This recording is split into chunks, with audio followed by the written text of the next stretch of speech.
Greetings and salutations. And it is, as you can see, a new season for the ladder, because all of my previous things were taken off the ladder. This sorceress, this is the theory I wanted to tell you about. It's not that one, it's my offline sorceress, Mrs. Melee. I'm going to show that one real quick. I had a theory, and I wanted to see how well it would work, and as you can see, it's there on Player's 8, but right there, 20% damage taken goes to mana. I don't really care much about anything else, but with that 20% damage taken goes to mana, I thought if you use Mana Shield, Energy Shield, which drains your mana when you take damage, how would that work? So, I set out to figure it out. Oh, hold on, let me give her a buff too. And you'll see. It's kind of broken, honestly.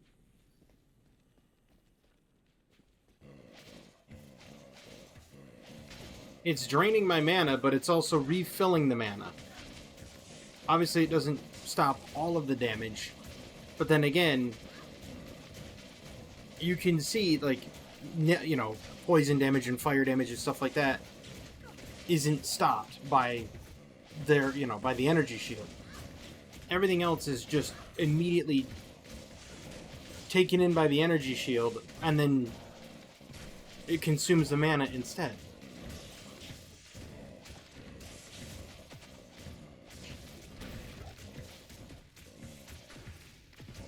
So my theory did indeed work, and that was what I had set out to do, was to see if I could indeed make Energy Shield and damage taken goes to mana and have it level off. Now, effectively, yes, you could get further and get to like 50, 60, 100% damage taken goes to mana, and when you do, with Energy Shield, you would effectively be immortal.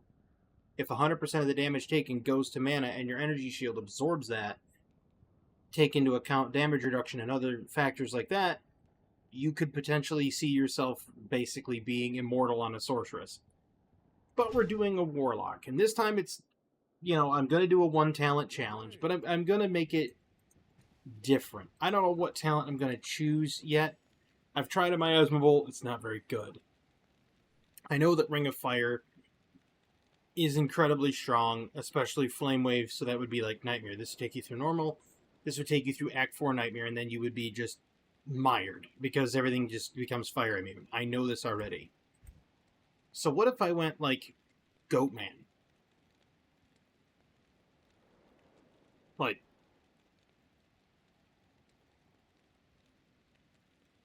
problem is I don't get that.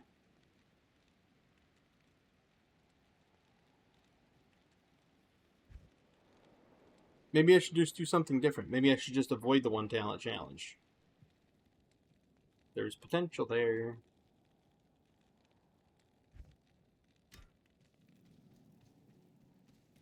Actually, if I do the one talent challenge, I know which one I would try. Hex Bane, because then it does magic damage. And as you can see there, it requires a lot of other abilities to max it out. So this would be problematic, because then it'd just be locked into melee. I don't know. I might just kind of rip it and let fly. And while I do, we'll get to that point of, maybe this won't be the one talent challenge character. I don't know. Maybe. I'll figure it out. Considering my Sacrifice Paladin died, and I had an Amazon last time, I could potentially go back to the Amazon too. Yeah, I'll do that. This will just be a seasonal Warlock. How about that? It's hardcore, so if it dies, it dies.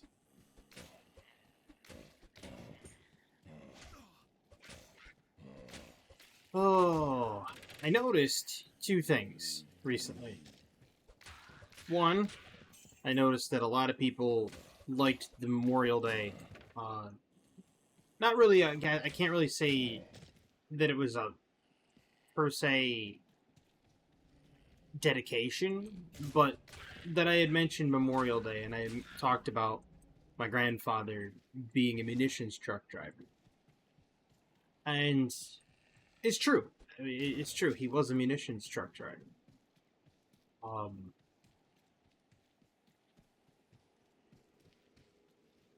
And it speaks to it does speak to a lot of a lot of people, because there's a lot of people that are very patriotic. They have a lot of, you know, pride in the military. They have a lot of pride in a lot of things. And in the grand experiment that is this republic, that was given to the American people by the Founding Fathers, if they could keep it, has been going on for 250 years. And it's really interesting to see what it's become in 250 years. Back in the day, you used to have pistol duels to settle your discrepancies. Those days are gone. You used to have tar and featherings for political people that you didn't like because of something they said that you didn't care for. So you'd have, you know, these people would be tarred and feathered out in the public square. Which, if you think about it, that doesn't happen anymore. Because you can't do that. It's apparently cruel. Now, granted, I'll give you that, it is apparently cruel.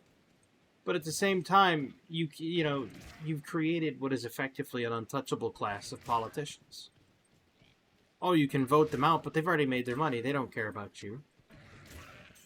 They've never cared about the citizens one iota, because they've already made their money. They've made tens of millions of dollars off the backs of lobbyists and other corporate machines. So why on earth do they have to listen to you, the people that voted them in? They listen to their board of investors. Same thing happens in the corporate society. Corporations don't listen to their consumers. Corporations listen to their investors' panel. They know which side of the aisle their bread is buttered on. So why on earth would they bother? Right? Oh. You know what? We're going to go with some Goatman for a while, and then we're going to pick up the other one.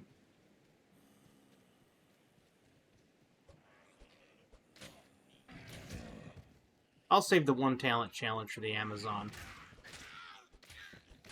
Granted, she's not ladder, but I'll save the one talent challenge for her.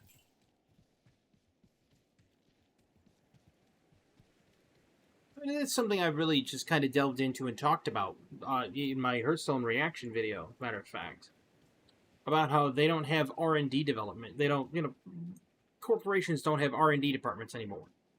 Why would they need anybody to research and develop anything when they could just consult a board full of people going harumph in a boardroom? Why on earth would they need anybody else? Why would they need to listen to the consumers that got them their millions in the first place? You are no more an integral part of their system. You see, they've made their money, and now the investors that have invested in them want to make even more money, so they no longer need you, the consumer. This is why AAA companies like Ubisoft and Bungie are all just dying on the vine, because they stopped listening to their people. They started listening to their investors instead of listening to the people that brought them their wealth in the first place. It'd be no difference. It'd be no different than if you ran a restaurant, right? And all of a sudden in your restaurant you're hearing, well, we're getting complaints about the chef being a complete douche. And so you just decide to hire another chef who's an even bigger douche. Why? Another den of evil. Let's root them all out. It's like you can't just ignore the problem, right? Or if you say, this one menu item is bringing us the most money, let's immediately curtail it. Why? It's bringing you the most money. It makes zero sense. It's like having a cash cow and then immediately looking at it and say, I wonder what its burgers would taste like. Well, what have you done there?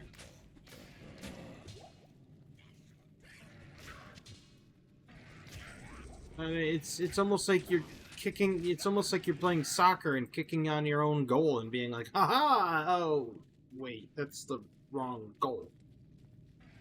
Know what I mean?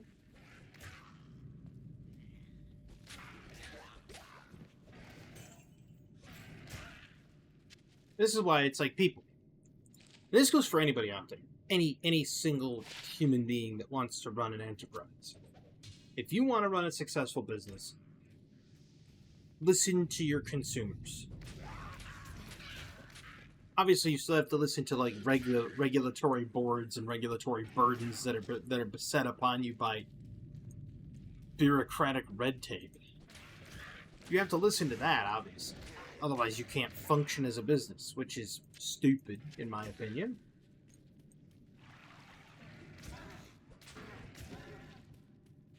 But once you've gotten past all the bureaucratic red tape and nonsense, listen to your consumers. Don't sit there and start listening to a whole bunch of people sitting in a suit saying, "We put money into you, you have to listen to us." No, I don't. You may have put money into my business, but you're not the one buying my product. They are the one buying my product. Right?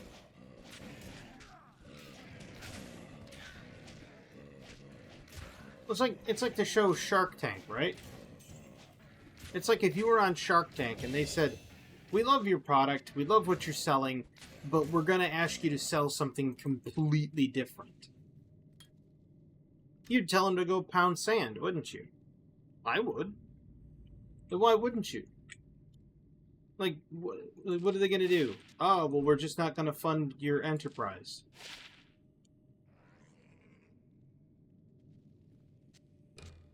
Oh dear God, they're not going to put money into my business. Well, that's sad.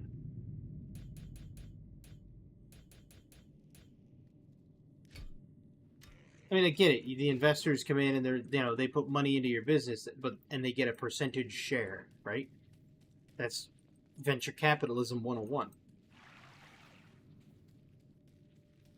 They walk into your business and they say, "Ah, yes, I'm going to put, $150,000 into your business or whatever, but I get a 10% stake." Okay.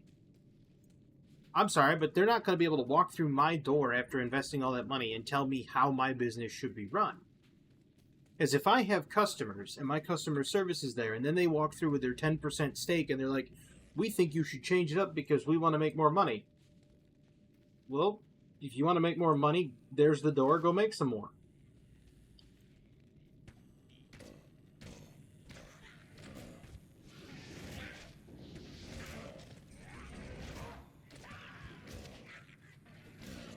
But you see, therein lies the problem, right?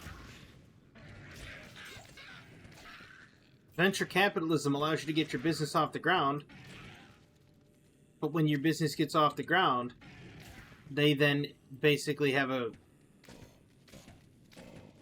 they think they can run it over the actual business owner because they have a share they have a stake in the business.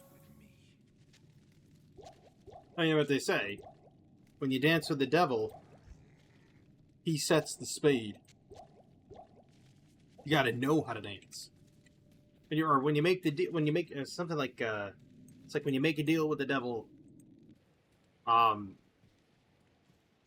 you better know how to dance, or you better know how to something. It was a phrase. It was about making a deal with the devil.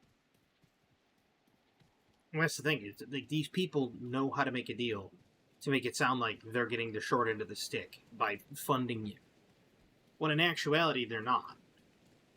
And it's just completely untrue.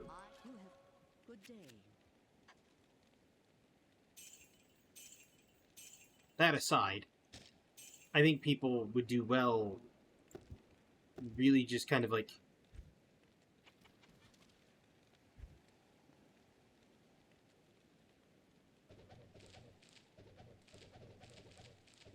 wanting to invest.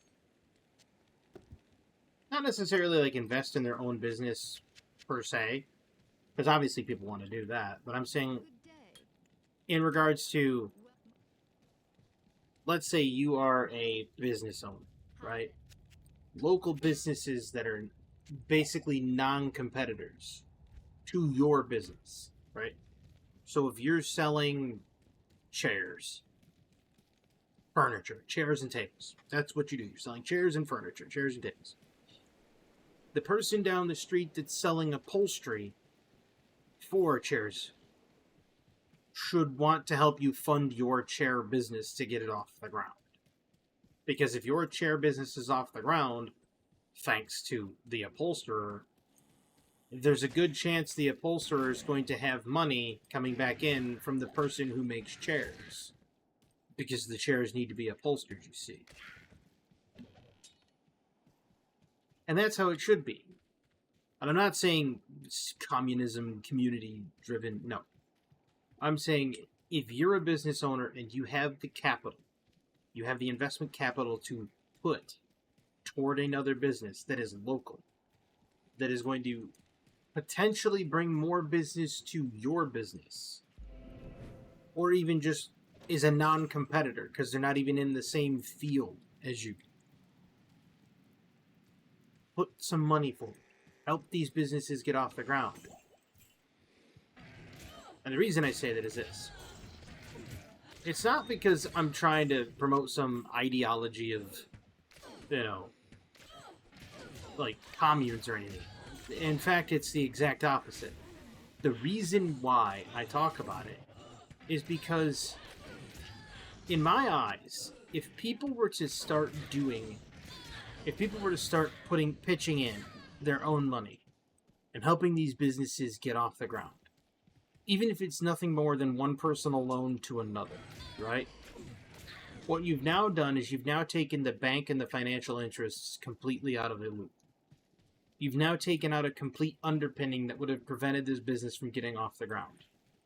Because that's how it goes. Business has an idea, but can't get off the ground because of funding.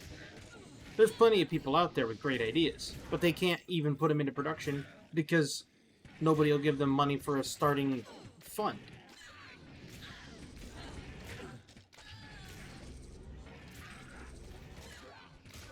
Right? Nobody will help be like, oh yeah, let me just, bankroll this. They won't do. And to me, that's taking away what could have been a brilliant idea. But it's up to the people to understand, what's a brilliant idea. Like, you have to come up with almost like a business prospectus of who's your intended target, who's your intended demographic. How are you going to market this in such a way that you're going to be able to return that investment? Not so that the person that invested in you makes a profit off of it, but so that they get their money back. Right? You have to come up with a concrete plan to get your investors' money back. But if the investors are all local yokels, where is the harm in that? Obviously, there's still harm in it because, the locals can take a hit on it and it's a complete wash. And if the business is a complete wash, then you have people losing out on money, and it could potentially harm their businesses as well. That's why it's like they have to have the financial backing to be able to do it. And if they do, I don't see the harm in having private lenders lending to one another privately, if that makes perfect sense.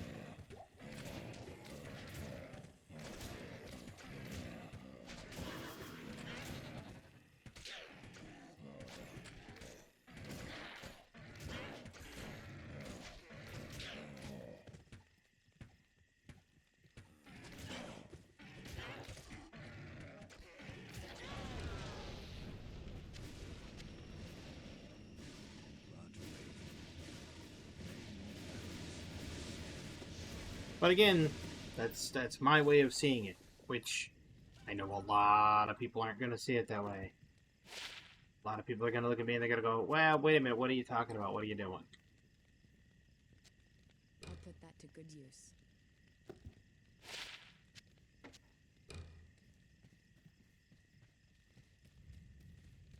What can I do for you? Because believe me, I know the nature of people to a degree that they would be... I can't really say out for blood, but close.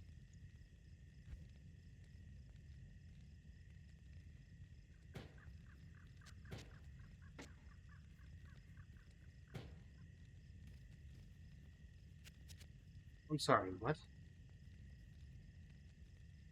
I know that says two-hand, but...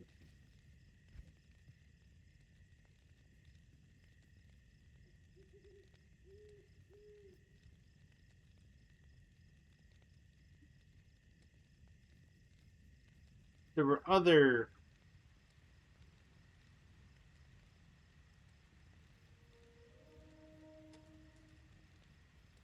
Did they ninja nerf that and not tell anybody?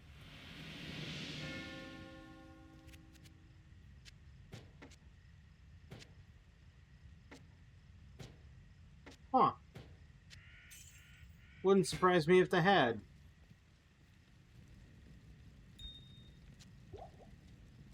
Last I knew that you could wield a two-hander in one hand and still have a shield. As a Warlock.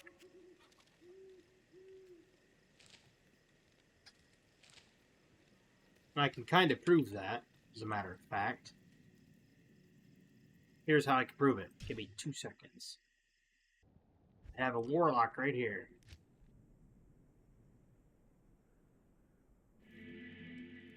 They ninja nerfed it. How dare they?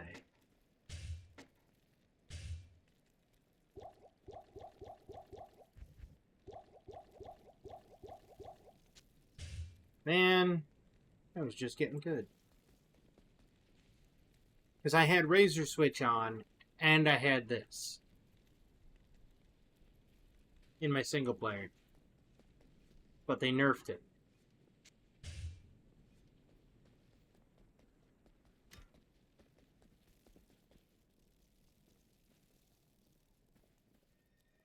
In the words of Jeremy Clarkson, bollocks.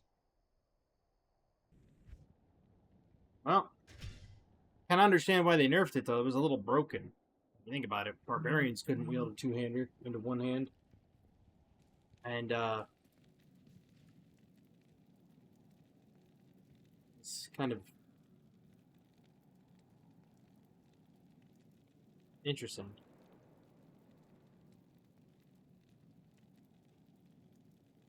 So they did ninja nerf it. That's sad. But I'm going to have to cut this one short, unfortunately. So I'm needing to put a curtain up. Well, I'll be back to do... I'll be recording a couple others. But no worries. I'm going to continue on with this one, and then I also have a one talent challenge on the Amazon that I can do. So I hope everybody enjoyed this video, as I know I did. Hope everybody has a fantastic evening, a wonderful tomorrow, and as always, have a good one.